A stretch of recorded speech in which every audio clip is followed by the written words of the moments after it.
Welcome to the Ataraxia Experience, where we journey through stories that inspire, heal, and bring us closer to ataraxia, a peaceful clarity of mind.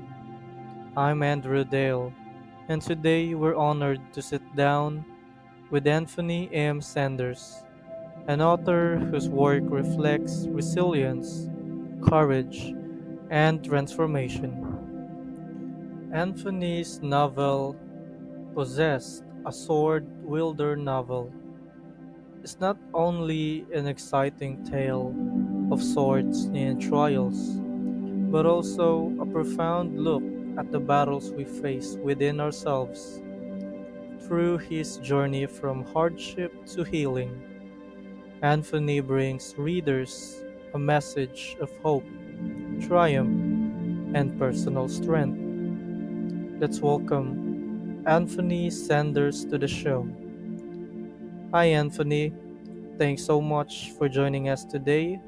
We're thrilled to have you here. It's a pleasure to be here. Anthony, let's dive right in. Possess has such a powerful and inspiring backstory. Could you share with our listeners a bit about your journey as an author? Yes, I've been writing all of my life, but I decided to always put it on the back burner because my family doesn't come from great financial standings, so they always wanted me to pursue making money instead of my passion and gift in life. When I was about 20 years old, I decided to change that and got myself published for the first time. Since then, in the 6 years that followed, I have won two awards for literary excellence for pocket poetry and a piece of me, and have published this being my third fantasy novel. It sounds like this story has been a journey of its own for you. What were some of the personal challenges you faced along the way, and how did they shape the themes in the book Possess? Uh, Going off the main character, Kevin. His personal quest was my personal quest that I faced whenever I was incarcerated. Hmm. I went from just simply wanting to be the best for the sake of making money and being famous, which is why a lot of people pursue the arts, to wanting to do it for a grander reason. Sure, of course, I still want to be famous and make money, but I've broadened my decision making to wanting to help others, wanting to help my family, and just generally better myself, which is the ultimate transformation that a lot of the characters take in the story. Because that's the general theme. Aside from the fantasy setting, it's all about decision making. That actually leads to the largest challenge that I face with it is I had to change to make the change real in the book. It's not based on a made up idea about change, but my actual physical change as a person, from one type of person into the man I am today. Thanks for that, Anthony. Anyways, one of the things that stands out in your work is the balance between action and introspection. The sword battles are thrilling, but the inner battles resonate on a deeper level. How did you approach blending these two aspects? They're fantasy versions of something I deal with very personally to myself. I grew up in a style where if you don't have hands, like for an actual fight, you're just going to get beat up. And I did a lot as a little kid. And on into my older adolescence and adult years, I always had to be ready. And a lot of times, it was for protecting people, looking after my sisters, or a few worser bits of my family I don't wish to mention. But there was a lot of that in life. And I always exemplified that in the hero having to face some kind of physical challenge, where the inner challenge, the turmoil, was my own inner turmoil with my views of God and my sense of self and who I was as a person.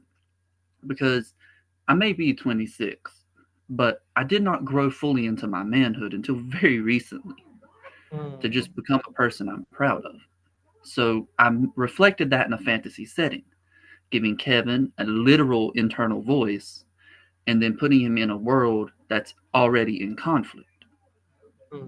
So, Possess isn't just a story of external battles, but also an exploration of inner strength and transformation. What message or takeaway do you hope readers will walk away with after reading your book? If you choose to be something, truly choose it above all else, no one can take that away from you or stop you from achieving it. Because there may be times where it seems that there are people that have control of your life. And that's reflected in a few of the aspects of the book, namely the kings and the way they work. But even then, if you want it bad enough, if you can go forward and push through that veil hard enough, even people in circumstances that seem to dictate your life, like your finances, your surroundings, the way you were raised, who's in your family, none of that can stop you from achieving your goal or dream in life. I love that. It's such a powerful message, and it sounds like this novel could really be a source of strength for readers going through their own struggles. Switching gears a bit, I'd love to hear about your writing process. What does a typical day of writing look like for you? Do you have any rituals or routines that keep you inspired? I do, actually. The routine's very important to me. Uh, Currently, I'm a full time writer. I don't have a day job. So I got to get up. I make sure I eat me something nice, healthy, protein, carbs that help you think, Hmm. help you function. I exercise, and then I sit down to write. I like to get my body moving because that gets my brain moving. Hmm. And then once I'm going, I can sit down and write. And every now and again, I like to do something goofy. I'll either write a poem for my wife, write a short story, and I'll delete them. They're for nobody but myself, but they keep me creative and keep my juices flowing. Hmm. Another good thing I like to do is bounce ideas off of people. See, before I sit down and write, if I'm trying to approach a new piece or something that I'm uncertain about, I'll go to my wife, my sister, my mom, somebody, and just kind of tell them things, engage their reaction. Because if Hmm. I ever just stop, if I don't write something for a few days, if I don't tell a story or do something to keep me engaged, I will slowly lose my edge. Writing's a skill just like anything else, like working Hmm. out, like learning a language. If you don't practice, you'll lose your ability to do it. That's fantastic. And what's next for you? Are there any future projects or new books in the works? Well, I'm going to continue writing Possessed because the platform it's on, I release a couple chapters a week on Hmm. Wednesdays and Saturdays.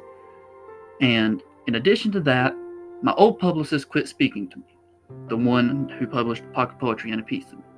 I won't say their name because I don't throw dirt on no one. But I found in my contacts Olympic Publishing, and I figured God gave them to me for a reason. So I had a spiritual book I had written alongside the one I'm working on while I was in jail. I put it together, formatted it, did all the fancy things I needed to do, and I sent it to them. So if they approve it, I'll have that book coming out sometime in the future. That's great. So, before we wrap up, I'd love for you to share a piece of advice with our listeners, especially those who might be on their own writing journey or facing personal challenges. What would you say to encourage them? Get comfortable with rejection. When I wanted to get my first book published, both being young and not knowing the business, I got told no a lot. I remember one month I woke up every single day to a rejection email. And I've already mentioned that you got to practice it, but getting comfortable with rejection. When you're going through a hard time, know you'll have more no's than you will yeses. But if you got 20 no's and one yes, that one yes will be the idea that takes you to the next level in whatever you're doing. But if you stop at no 19, you'll never get to that 21st one that'll be a yes. Thank you, Anthony. That's truly inspiring, and I know our listeners will appreciate your wisdom and insight. To everyone tuning in, thank you for joining us on this first episode of the Ataraxia Experience.